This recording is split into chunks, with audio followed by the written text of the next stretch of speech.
WuDang is a place of pilgrimage for the followers of this style of Kung Fu. It is their Mecca.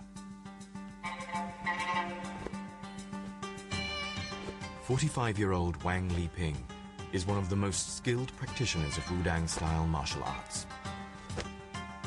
When he was 9 years old, Wang's grandfather introduced him to WuDang-style Kung Fu.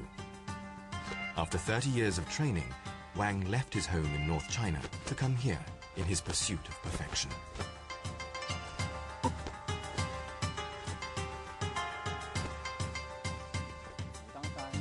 Mount WuDang is spiritual and sacred. This is the place where great master Jiang Sanfeng found WuDang Kung Fu. As his disciples, we want to make use of our great master's spirit to practice Kung Fu. WuDang is a good place for enlightenment.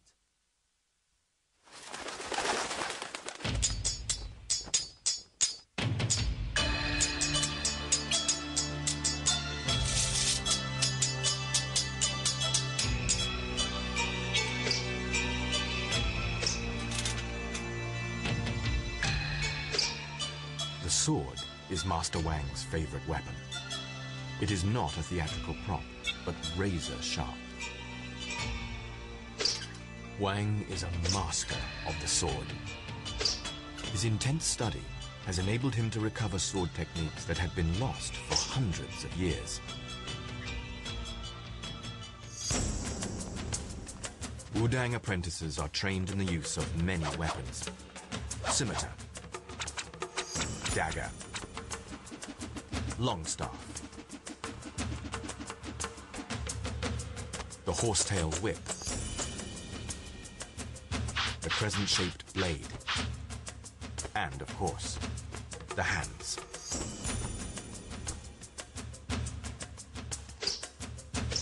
The apprentices are in a formation devised centuries ago.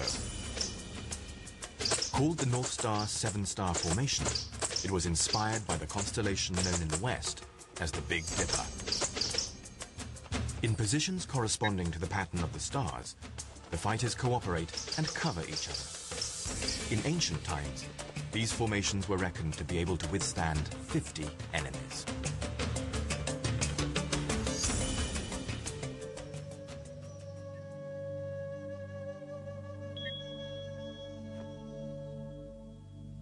But swordplay isn't very useful in the modern world. So what is it about these ancient rituals that enabled them to persist for so long? In part 2, we'll see that people don't come to WuDang just to learn to fight. They come to learn the secret to long life and immortality.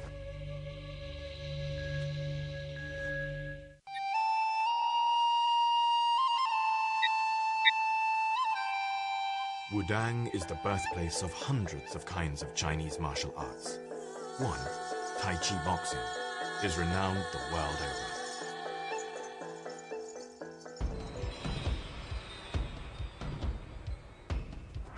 Today, it is practiced by hundreds of millions of people.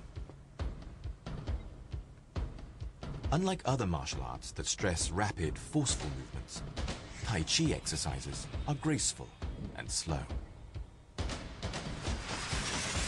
Their repetitive movements and controlled breathing promote good health and relieve stress.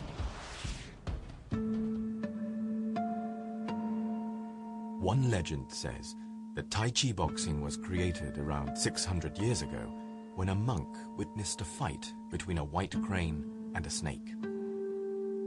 He saw in the strike and counter-strike of the fight a living example of the Taoist belief of yin and yang. This philosophy, based on opposites, inspired him to create Tai Chi boxing.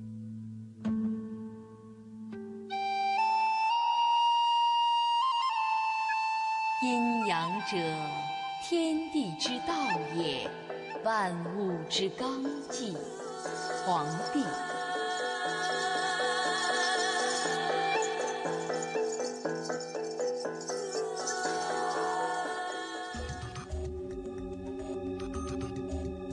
Tai Chi is represented by one of the most potent images of the East, the yin-yang symbol. It comes from a classic Chinese book, the I Ching. Known in the West as the Book of Changes, it is the foundation of Taoist philosophy. Yin, the dark side of the symbol, is the moon, while Yang, the light side, is the sun. Yin represents that which is dark, yielding, soft, and feminine. Yang represents the opposite, that which is illuminated, aggressive, hard, and masculine. When applied to martial arts, yin-yang theory says that the attacking force of your opponent should not be met by more force from you, but rather the opposite.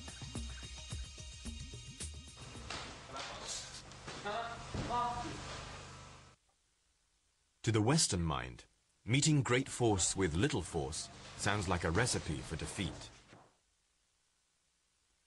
Master Wang shows how Yin's lesser, yielding force can overcome Yang's greater, attacking force. The boxer is Yang, aggressive and hard. Master Wang is Yin, yielding and soft. Master Wang absorbs the assailant's attacking force and at the same time gathers his own force. He lets the boxer attack, deflects the kick with a lesser force, and then prepares to strike.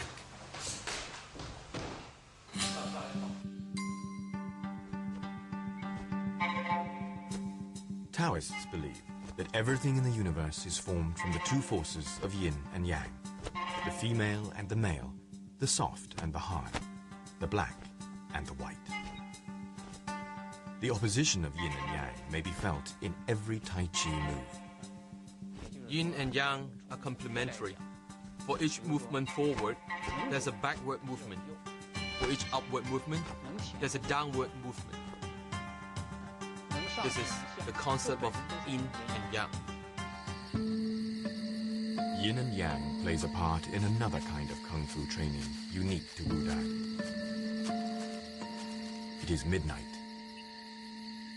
in a graveyard. The choice of this late hour and unusual location for practice is unique to WuDang Kung Fu. There are improvements when you practice Kung Fu at night. Why is it good to practice Kung Fu in seclusion? When the heart is quiet and you are secluded from the outside world, your energies emerge naturally.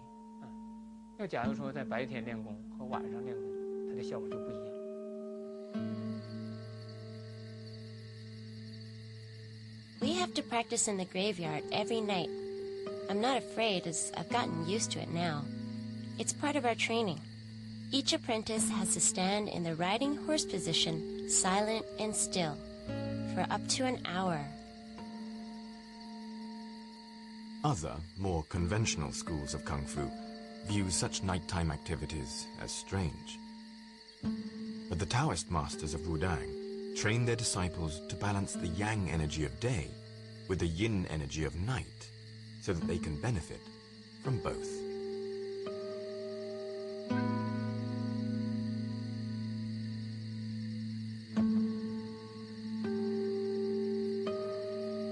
I don't really understand these yin and yang theories.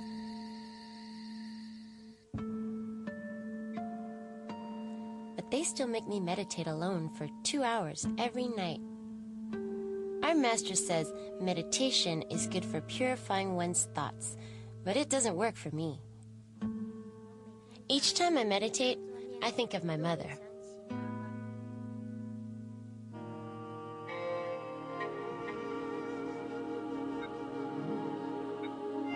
Master Wang chose to live in complete isolation from the outside world.